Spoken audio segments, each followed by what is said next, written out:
রব্বে কারীমের মহান বারগাহে আমরা গুনাহগার শুকরিয়া আদায়ের জন্য যে মহান মনিবতী দয়া করে মায়া করে তারাইবার মসজিদে এসে জুমার নামাজ আদায় করার তৌফিক যখন দিয়েছেন, সেই জন্য মহান রবের দরবারে একবার উচ্চ কণ্ঠে বলি আলহামদুলিল্লাহ। আমরা বলবো আলহামদুলিল্লাহ। অসংখ্য অগণিত দুরূদ সালাম সরওয়ারে কায়নাত হুজুরে পুরনূর মক্কি মাদানী কুরাইশি হাশিমি নবী দো জাহানের বাদশা নবী দয়ার নবী মায়ার নবী রহমাতুল লিল আলামিন নবীজির নূরানী কদম মোবারক আল্লাহর হাবিব যেন আমাদের পক্ষ থেকে গোলামানা আশিকানা দরুদ সালামের নজরানা কবুল আর মঞ্জুর করেন। সকলে বলুন আল্লাহুম্মা আমিন। সম্মানিত হাজির, আমাদের সমাজ বড় কলুষিত সমাজ। গত জুমায় আপনারা শুনেছেন মাদক দ্রব্য সেবন করার ভয়াবহতা। আজকে তারই ধারাবাহিকতা আল্লাহ রাব্বুল আলামিন কালামে পাক ফুরকানুল হামিদের মধ্যে নির্দিষ্ট করা আছে কোন জিনিসটা আপনি আমার জন্য হালাল, কোন জিনিসটা আপনি আমার জন্য হারাম। আল্লাহ কালামে নির্দিষ্ট করে দিয়েছেন, আল্লাহ মানুষকে বলে দিয়েছেন, মানুষদেরকে বলে দিয়েছেন। আল্লাহ রাব্বুল আলামিন কালামে পাকের মধ্যে 5 ধরনের আয়াত আল্লাহ নাযিল করেছেন। একটা হলো হারাম, একটা হলো হালাল, হালাল হারাম স্পষ্ট করেছেন। আরেকটা হলো মুহকামাত, যেগুলি দ্বারা আদেশ নির্দেশ দিয়েছেন, আমাদের উপর বিভিন্ন আদেশ নির্দেশ এসেছে, ওগুলো হলো মুহকামাতের আয়াত। আরেকটা হলো মুতাশাবিহাত, এমনি করে আল্লাহ রাব্বুল আলামিন 5 ধরনের আয়াত নাযিল করেছে। তন্মধ্যে প্রথমে আল্লাহ রাব্বুল আলামিন কালামে পাকে মানুষদেরকে দিক নির্দেশনা দিয়েছে, জানিয়ে দিয়েছে আল্লাহ রাব্বুল আলামিন দুনিয়াতে আমাদের জন্য কি কি হালাল করেছেন, দুনিয়ার জমিনে আমাদের জন্য কি কি হারাম করেছেন। জোরে বলুন সুবহানাল্লাহ। তার এই ধারাবাহিকতায় আল্লাহ তার হাবিব নবী রহমাতুল লিল আলামিন পেশওয়ার হাদিসের মধ্যে উম্মতকে সতর্কবাণী শুনিয়েছেন। আল্লাহ রাব্বুল আলামিন কালামে পাকে আমি যে আয়াতে কারিমা তেলাওয়াত করেছি, আল্লাহ রাব্বুল আলামিন কালামে পাকে বলতেছেন ইয়া আইয়ুহান নাস, হে মানব জাতি, কুলু মিম্মা ফিল আরদি, তোমরা খাও জমিন থেকে হালাল তাইয়্যিবা, হালাল এবং পবিত্র বস্তু। জুড়ে বলুন সুবহানাল্লাহ। পবিত্র হালাল যা আছে তোমরা আহার করো, এবং ওয়ালা তাত্তাবিউ খুতুওয়াতিশ শাইতান, তোমরা শয়তানের পদাঙ্ক অনুসরণ করো না, শয়তানকে অনুসরণ করো না। আল্লাহ তোমাদের উপর জমিনের মধ্যে যেগুলিকে পবিত্র করেছেন, যেগুলিকে হালাল করেছেন, ওইগুলি তোমরা খাও। আর শয়তানি রাস্তা যেগুলো আছে, হালালের বিপরীতে যা আছে, ওইগুলাই শয়তানি রাস্তা। ওই শয়তানের পদাঙ্ক অনুসরণ করার জন্য আল্লাহ মানব জাতিকে সতর্ক করছেন এবং বলছেন ইন্নাহু লাকুম আদুউম মুবিন, নিশ্চয়ই সে শয়তান তোমাদের প্রকাশ্য শত্রু। জুড়ে বলুন নাউযুবিল্লাহ। আল্লাহ শয়তান যে আমাদের শত্রু এটা আমাদেরকে স্পষ্ট করে দিয়েছেন এবং নির্দেশ দিয়েছেন জমিনের মধ্যে যা পুত পবিত্র তা থেকে খাওয়ার জন্য, আহার করার জন্য। জমিনের মধ্যে কি কি আল্লাহ হালাল করেছেন, কি কি আল্লাহ হারাম করেছেন, আপনি আমি একটু ভেবে চিন্তে দেখলেই সেটা পেয়ে যাই। আপনার বেশি কোরআন হাদিস জানা লাগবে না। সুদ খেলে যে হারাম হবে এটা আপনার মাদ্রাসায় 10 বছর 15 বছর পরে শেখা লাগবে না। আপনার জেনেই ধরে যে সুদ খেলে হারাম হবে। কথা বলেন ঠিক কি না? জোরে বলেন ঠিক। ঘুষ খেলে এটা যে হারাম হবে এটা জানার জন্য কোরআন হাদিস পড়তে হয় না, নিজের বিবেকেই বলে দেয়। ওই বিশেষ করে মানুষের উপর জুলুম নির্যাতন করলে এটা যে হারাম হবে এটা কোরআন হাদিস পড়ে জানতে হয় না, এটা নিজের বিবেকেই বাঁধে। তারপরে যেই সমস্ত খাবারগুলি হালাল এটা আপনি বিবেকে চিন্তা করলেই পাবেন যে এগুলো হালাল। তারপরে হাদিসে পাকের মধ্যে নির্দেশনা রয়েছে কালামে পাকের মধ্যে নির্দেশনা রয়েছে। আল্লাহ রাব্বুল আলামিন পরবর্তী আয়াতে বলতেছেন, ইয়া আইয়ুহাল্লাযীনা আমানু কুলু মিন তাইয়্যিবাতি মা রাযাকনাকুম। আল্লাহ রাব্বুল আলামিন বলেন, হে মুমিনগণ, হে ঈমানদারগণ, তোমরা আমার প্রদত্ত পবিত্র বস্তুগুলো আহার করো। আমি তোমাদেরকে যেই পবিত্র বস্তুগুলো দিয়েছি সেগুলো থেকে খাও, কোনো অপবিত্র খাওয়ার চেষ্টা করিও না। আল্লাহ রাব্বুল আলামিন আরো বলতেছেন, ইয়া আইয়ুহার রাসূলু কুলু মিনাত তাইয়্যিবাতি ওয়া আমালু সালিহা। হে রাসূলগণ, আপনারা পূর্ণ পবিত্র বস্তু হতে আহার করুন এবং সৎকর্ম করুন। ইন্নী বিমা তা'মালুনা আলীম। আল্লাহ রাব্বুল আলামিন আপনারা যা করেন সবকিছুই আল্লাহ রাব্বুল আলামিন জানেন, তিনি অবহিত আছেন। তারপর আল্লাহ রাব্বুল আলামিন শুধু মানুষদেরকে না, নবীদেরকে পর্যন্ত বলতেছে, ও নবীগণ, আপনারা পূর্ণ পবিত্র বস্তু আহার করুন এবং আমালে সালেহ করুন।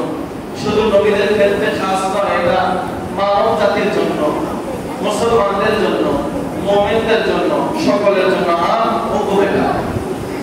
আল্লাহর হাবিব রাহমাতুল লিল আলামিন হাদিসে পাকে বা হাদিস শরীফের হাদিসে আল্লাহর হাবিব ইরশাদ করছেন যে আল্লাহর নবী বলতেছেন, তালাবু কাসবিল হালালি ফারিয়াদাতুন বা'দাল ফারিয়াদা। আল্লাহর হাবিব বলতেছেন যে হালাল রিজিকের অন্বেষণ করা, পবিত্র খাবারের অন্বেষণ করা, পবিত্র খাবারের খোঁজ করা, এটা ফরজ ইবাদতের পরে আরেকটা ফরজ। ধরে বলুন সুবহানাল্লাহ। নামাজ যেইভাবে আপনার উপর ফরজ, রোজা যেইভাবে আপনার উপর ফরজ, হজ করা সামর্থ্য থাকলে যেইভাবে আপনার উপর ফরজ, যাকাত দেওয়া সামর্থ্যবানদের উপর যেইভাবে ফরজ, আল্লাহর হুকুম আহকামের মধ্যে আল্লাহর হাবিব বলতেছেন যে এই ফরজগুলোর পরেও আরেকটা ফরজ আমাদের আছে। আল্লাহর ফরজ ইবাদতের পরে আরেকটা ফরজ হলো হালাল রিজিক অন্বেষণ করা। জোরে বলুন সুবহানাল্লাহ। আরো জোরে বলেন সুবহানাল্লাহ। হালাল রিজিক অন্বেষণ করার বলা হচ্ছে হাদিসে পাকে। আল্লাহর হাবিব রাহমাতুল লিল আলামিন ইরশাদ করছেন, হালাল রিজিক তালাশ করা ফরজ কাজ সমূহের মধ্যে একটি ফরজ। তারপর হযরত মুকদার রাদিয়াল্লাহু তাআলা আনহু হতে বর্ণিত, নবী করিম সাল্লাল্লাহু আলাইহি ওয়াসাল্লাম ইরশাদ করেছেন, নিজ হাতে উপার্জিত খাদ্য অপেক্ষায় অধিক উত্তম খাদ্য আর কখনো কেউ খায় না। জোরে বলুন সুবহানাল্লাহ। আপনি নিজে উপার্জন করে যেটা খেলেন এটা হলো সবচেয়ে উত্তম খাবার। মানুষের কাছ থেকে নিয়ে নয়, খুঁজে নয়, নিজে উপার্জন করে যেটা খেলেন এটা হলো সবচেয়ে উত্তম খাবার। আল্লাহর হাবিব বলেন, আর আল্লাহর নবী হযরত দাউদ আলাইহিস সালাম নিজের হাতে উপার্জিত খাদ্য খেতেন। হযরত দাউদ আলাইহিস সালাম উনি কখনো কারো দেওয়া জিনিস খেতেন না, উনি সব সময় নিজে উপার্জন করে খাদ্যের ব্যবস্থা করতেন, তারপরে খেতেন। জোরে বলুন সুবহানাল্লাহ। এমনি করে প্রত্যেক নবী রাসূলগণ উপার্জন করতেন। কিভাবে উপার্জন করতেন? কোন হারাম পন্থায় না, হালাল পন্থায়। আল্লাহর হাবিব রাহমাতুল লিল আলামিন আরো বলতেছেন, নিশ্চয়ই একজন ব্যক্তি নিজের উপার্জিত হতে যা আহার করে তা হলো সর্বোত্তম আহার, আর তার সন্তানদেরকে, তার ফ্যামিলিদেরকে যা কিছু খাওয়ায়, আপনি উপার্জন করেছেন, তা থেকে আপনি খেয়েছেন, আপনার উপার্জিত টাকা থেকে, সম্পদ থেকে আপনার ফ্যামিলিকে, আপনার সন্তান সন্ততিকে খাওয়ালেন, এগুলি হবে সদকা স্বরূপ। জোরে বলুন সুবহানাল্লাহ। আপনি 100 টাকা আল্লাহর রাস্তায় দান করে দিলেন, এটার যেমন সওয়াব হবে, 100 টাকার বাজার করে যদি আপনি আপনার ছেলের জন্য মজা নিয়ে যান, বিভিন্ন খাদ্যদ্রব্য নিয়ে যান, এটার জন্য আল্লাহ আপনার আমলনামার মধ্যে সওয়াব দিবেন। জোরে বলুন সুবহানাল্লাহ। জোরে বলেন না সুবহানাল্লাহ। একটু মনোযোগ দিবেন। আল্লাহ রাব্বুল আলামিন মানুষদেরকে ঘোষণা দিয়েছেন যে তোমরা পবিত্র বস্তু, হালাল বস্তু আহার করো, হারামের ধারে কাছেও যেও না। আল্লাহ রাব্বুল আলামিন তো হালাল হারামকে স্পষ্ট করেছেন। তারপর রাসূল কারীম হাদিসে পাকের মধ্যে আরো ইরশাদ করছেন, আল্লাহ যত নবী প্রেরণ করেছেন, প্রত্যেক নবীগণই ছাগল চড়িয়েছেন, যদি বলুন সুবহানাল্লাহ। ছাগল চড়িয়েছেন প্রত্যেক নবীগণ। তো সাহাবায়ে কেরাম জিজ্ঞাসা করলেন, ইয়া রাসূলুল্লাহ, আপনিও কি ছাগল চড়িয়েছেন? আল্লাহর হাবিব বলেন, হ্যাঁ, আমিও ছাগল চড়িয়েছি। উম্মতকে শেখানোর জন্য যে কোনো কাজই ছোট নয়। আল্লাহর হাবিবকে তো উভয় জাহানের বাদশা বানানো হয়েছে, যদি বলুন সুবহানাল্লাহ। ওই দুই জাহানের বাদশা জমিনে এসে ছাগল চড়াতে হয় কেন? উম্মতকে দেখানোর জন্য, শেখানোর জন্য। আল্লাহর হাবিব জানে যে আমার কিছু কিছু উম্মত হবে এমন যে তাদের টাকা পয়সা তেমন থাকবে না, রোজগার করতে অনেকে লজ্জা পাবে, লজ্জা করতে গিয়ে ছোট ছোট কাজগুলি তারা করতে চাইবে না। এই জন্য আল্লাহর হাবিব দু জাহানের বাদশা হয়ে, আল্লাহর নবী হয়ে, আল্লাহর হাবিব হয়ে, জান্নাতের মালিক হয়ে আল্লাহর হাবিব দুনিয়াতে এসে ছাগল চড়িয়েছেন কেন? উম্মতকে শিক্ষা দেওয়ার জন্য। কোন উম্মত যেন কোনো কাজকে ছোট মনে করে না করে, করা থেকে যেন বিরত না থাকে, জোরে বলুন সুবহানাল্লাহ। এই জন্য চুরি করার চেয়ে ছাগল চড়ানো ভালো না? চুরি করার চেয়ে রিকশা চালানো ভালো না? অনেকে আছে ঘুরে ফিরে খায় আর ঠান্ডায় থাকে। কোন সময় কারো পকেট মেরে দেওয়া যায়, কোন সময় সুযোগ পেলে কারো রুম থেকে একটা মোবাইল চুরি করা যায়, কোন সময় কিভাবে একটু চুরি ডাকাতি করা যায় আর কি, এই ধ্যান খেয়ালেই থাকে। আপনাদেরকে বলবো, এগুলি ছেড়ে দিয়ে আল্লাহর আদেশ অনুযায়ী জমিনে ছড়িয়ে পড়ুন। আল্লাহ রাব্বুল আলামিন বলেছেন, তোমরা নামাজ আদায় করো, নামাজ আদায় করার পর জমিনে ছড়িয়ে পড়ো রিজিকের তালাশে, রিজিক অন্বেষণের জন্য। এমনি ঘোরাফেরা করে চুরি করলে সমাজের মধ্যে কলঙ্ক ছাড়া কিছুই পাওয়া যাবে না। কিন্তু যখন আপনি কষ্ট করবেন, আপনার কষ্ট দ্বারা আপনি একটা পর্যায়ে চলে যাবেন, একটা পজিশন তৈরি করবেন, তখন সমাজের মানুষ আপনাকে আলাদা নাম দিবে। শুরুতে কেউ সাপোর্ট করে না, কিন্তু যখন কেউ কষ্ট করতে করতে ভালো একটা পর্যায়ে যায়, তখন তার গুণগানে ছয় লাভ হয়ে যায়। কথা বলেন ঠিক কিনা? সম্মানিত হাজির, এই জন্য প্রত্যেকেই নিজে উপার্জন করার চেষ্টা করবেন, অন্যের উপর নির্ভরশীল হয়ে থাকবেন না। যে বড় ভাই বিদেশ থেকে পাঠাবে তার মানে খাবো, কি দরকার? আপনার শরীরে শক্তি আছে, আপনার শরীরে তাকত আছে, আপনি টকবকে যুবক, চাইলে আপনিও রোজগার করতে পারেন। কেন আপনার বড় ভাই বিদেশ থেকে পাঠাবেন, তারপরে আপনি একটা ফোন কিনবেন, সেই আশাই কেন আছে? নিজে উপার্জন করে একটা ফোন কিনেন না। কথার কথা উদাহরণ স্বরূপ বললাম। আল্লাহর হাবিব রাহমাতুল্লাহি আলাইহি বলেন যে সমস্ত নবীরা ছাগল চড়িয়েছেন, আমি নবীও, দু জাহানের বাদশা নবীও ছাগল চড়িয়েছি। আল্লাহর হাবিব রাহমাতুল্লাহি আলাইহি আরো বর্ণনা করছেন যে সত্যবাদী বিশ্বস্ত ব্যবসায়ীগণ, এখন আসছে ব্যবসায়ীদের কথা। আল্লাহ রাব্বুল আলামিন জমিনের মধ্যে যা হালাল করেছেন, হালালের মধ্যে সর্বোৎকৃষ্ট উপার্জনের ক্ষেত্রে হালাল যেই উপার্জনের রাস্তা, সেটা হলো ব্যবসা। জোরে বলুন সুবহানাল্লাহ। সমস্ত নবীগণ, আল্লাহর সব নবীগণ ব্যবসা করতেন, সব নবীগণ ব্যবসার সাথে জড়িত ছিলেন। বিশেষ করে আমার নবীও ব্যবসা বাণিজ্য করেছেন। জোরে বলুন সুবহানাল্লাহ। আম্মা জান খাদিজাতুল কুবরা রাদিয়াল্লাহু তাআলা আনহার ব্যবসা ভাগাভাগি করে ব্যবসার দায়িত্ব দেওয়া হয়েছিল নবী রাহমাতুল্লাহি আলাইহি। নবী যখন বিভিন্ন জায়গায় ব্যবসায়িক কাজে সফর করতেন, দেখতে পাচ্ছেন নবীর ব্যবসায়িক পারদর্শিতা এত বেশি, আমাদের আলোচনার মধ্যে নবীর মধ্যে এত সুন্দর ব্যবসাকারী কেউ নাই। তো আল্লাহর হাবিবকে আম্মা জান খাদিজা পছন্দ করেছিলেন, তারপর বিবাহের প্রস্তাব দিয়েছেন, পরে বিবাহ হয়েছে। আম্মা জান খাদিজাতুল কুবরার যত সয় সম্পত্তি ছিল, যত ব্যবসা বাণিজ্য ছিল, আল্লাহর হাবিবের নামে লিখে দিয়েছেন। সুবহানাল্লাহ। তো আল্লাহর হাবিব রাহমাতুল্লাহি আলাইহি বলতেছেন, ব্যবসায়ী, সত্যবাদী ব্যবসায়ী যারা, বিশ্বস্ত সত্যবাদী ব্যবসায়ী যারা হবে, ব্যবসা যারা করেন, আপনারা যদি সত্যবাদিতার সাথে, বিশ্বস্ততার সাথে ব্যবসা করতে পারেন, আল্লাহর হাবিব ব্যবসায়ীদের জন্য শুভ সংবাদ শোনাচ্ছে যে তারা নবীগণ, সিদ্দিকগণ এবং শহীদগণের সাথী হবে জান্নাতে। জোরে বলুন সুবহানাল্লাহ। উম্মতে মুহাম্মাদি যারা জান্নাতি হবে, তাদের মধ্যে সর্বোচ্চ স্টেপ হলো নবীগণ, তারপর সিদ্দিকগণ, তারপর শহীদগণ যারা হবে। ওই উচ্চ লেভেলের জান্নাতি যারা হবে, তাদের সাথী হয়ে থাকবে জান্নাতে কারা? সৎ ব্যবসায়ী যারা হবে, সত্যবাদী ব্যবসায়ী যারা হবে। জোরে বলুন সুবহানাল্লাহ। আল্লাহ রাসূল সাল্লাল্লাহু আলাইহি ওয়াসাল্লাম ইরশাদ করেছেন, তোমাদের কেউ তার রশি বা দড়ি নিয়ে যাওয়া, তার উপর লাকড়ি ঘুরিয়ে নিজের পিঠে লাকড়ি বোঝা বহন করে বাজারে বিক্রি করবে, আল্লাহ তাআলা এর দ্বারা সম্মান রক্ষা করবেন।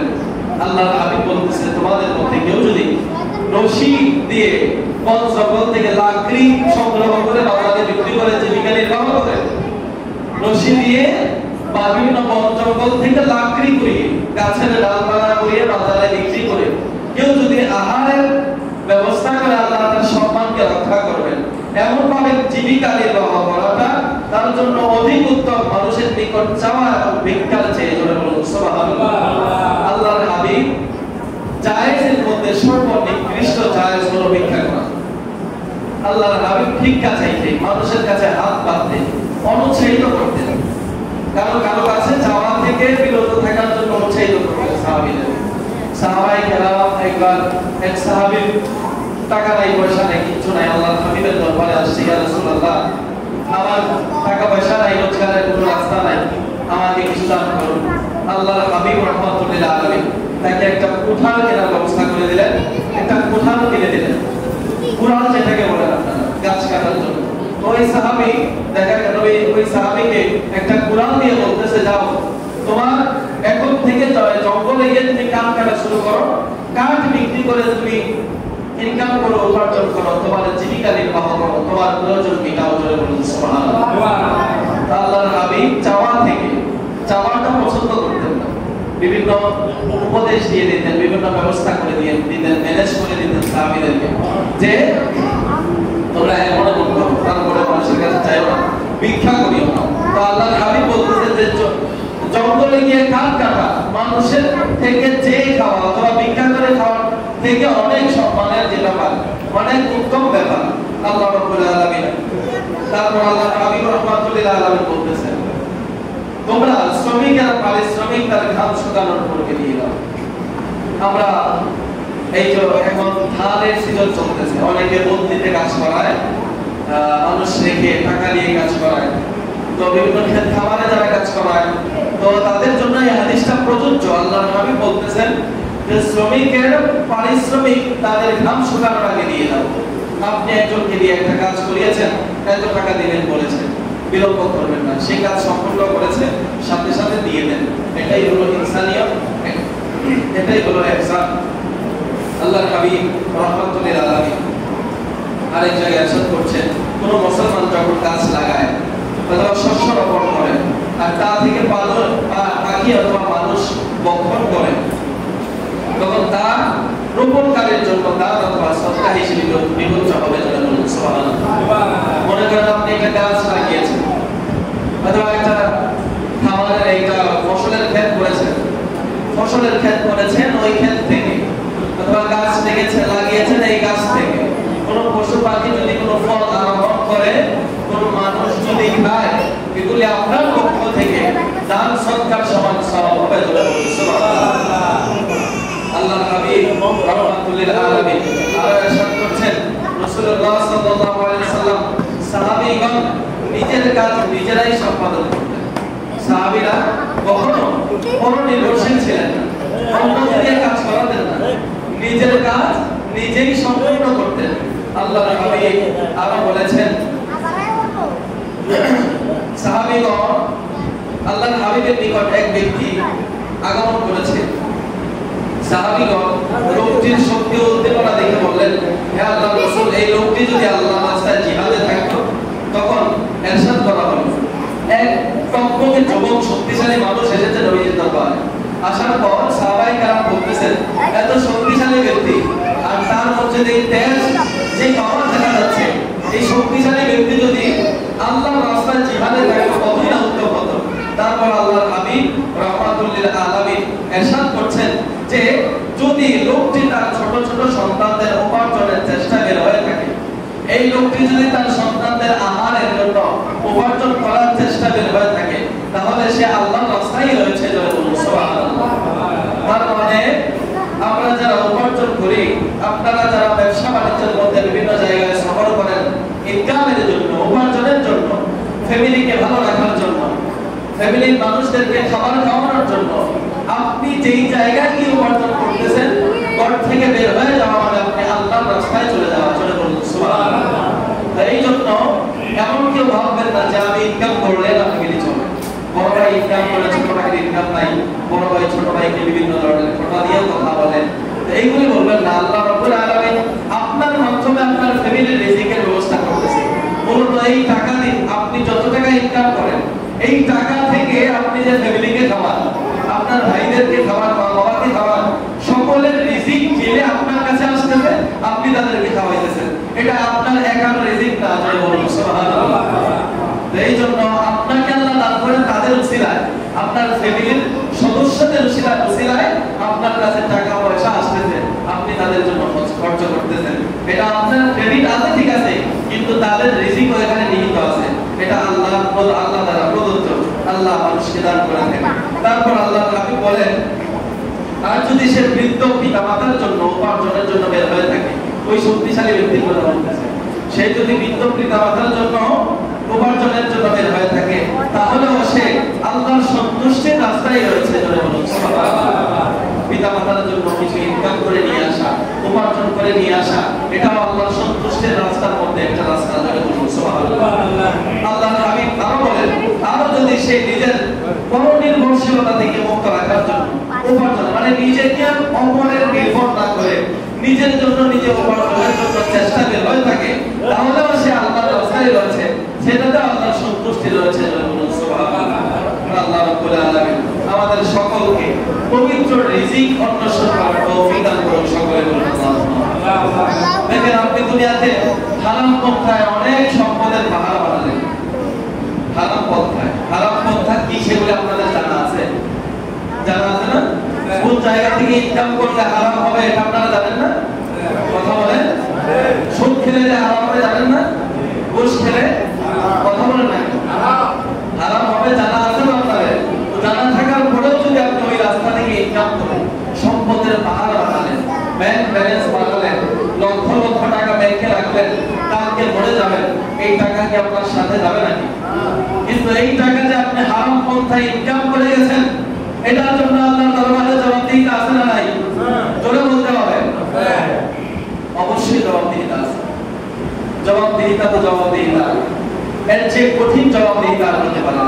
যারা হারাম পন্থায় উপার্জন করে দুনিয়া গঠন করে নিয়ে যায়, আপনি চলে গেছেন, ভোগ করতে পারেন নাই, 3 তলা 4 তলা 5 তলা 6 তলা বাড়ি নিয়ে দিয়ে গেছেন, আপনার ছেলেরা বসবাস করতেছে, 10 লাখ 15 লাখ 1 কোটি টাকা ব্যাংকে রেখে গেছেন, এগুলি আপনি আপনার সন্তানেরা ব্যবহার করতেছে, আর আপনি কবরে গিয়ে আল্লাহর দরবারে কারাগারে আবদ্ধ, ফেরেশতাদের শাস্তির জন্য আপনাকে বাছাই করা হয়েছে, জাহান্নামে দেওয়ার জন্য আপনাকে বাছাই করা হয়েছে।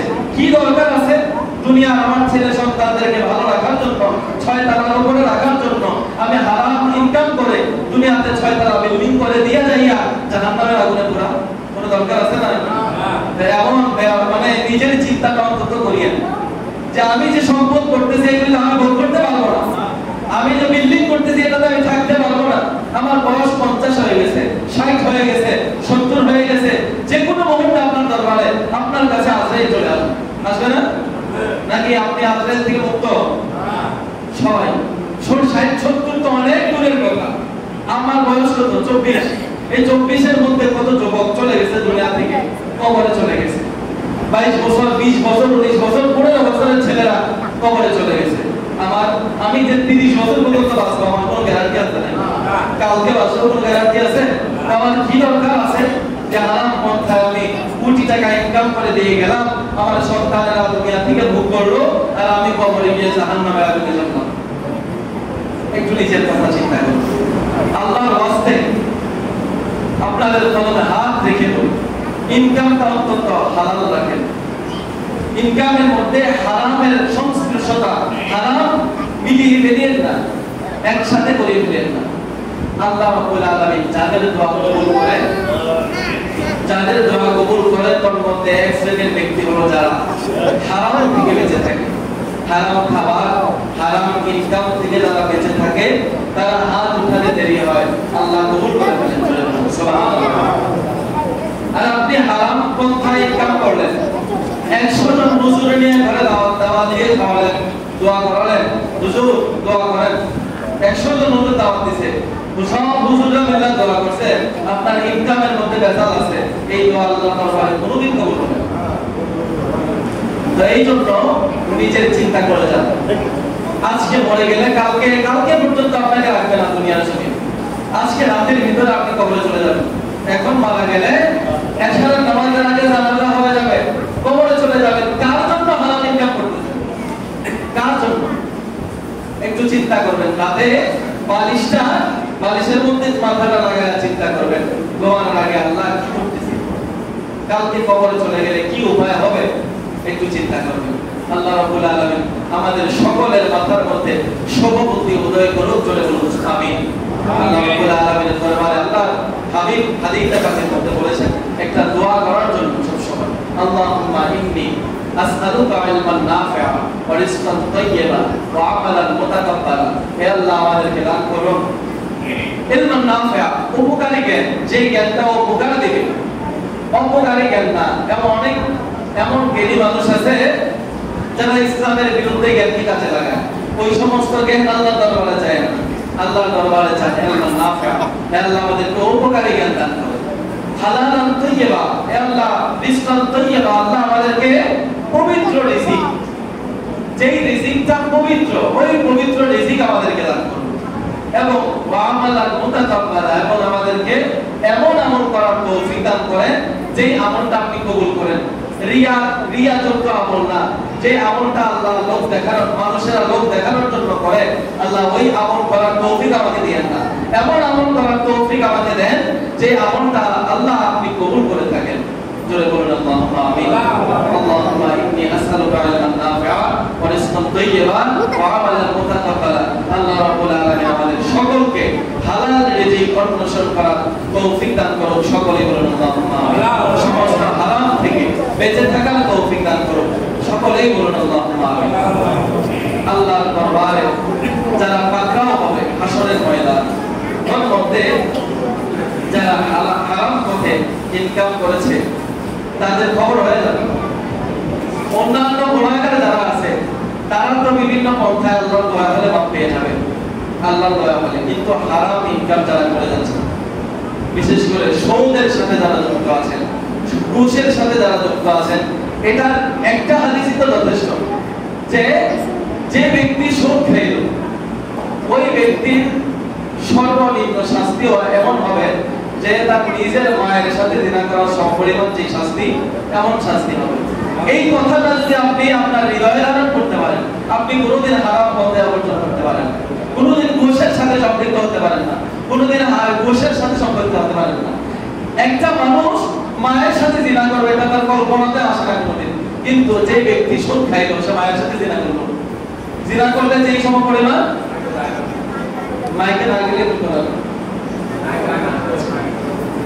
ওই জিনা করলে যেই গুনাহ হবে আপনার, ওই জিনার সমপরিমাণ গুনাহ আপনি ইনকাম করতেছেন, হারাম পন্থায় ইনকাম কামাই করতেছেন, আপনার আমল নামায় যুক্ত হচ্ছে। আল্লাহ রাব্বুল আলামিন আমাদের সকলকে সঠিক বোঝ দান করুন। সকলে বলুন আল্লাহুম্মা আমিন। আসসালামু আলাইকুম ওয়া রাহমাতুল্লাহ। যারা সুন্নাত করেন নাই সুন্নাত করেন।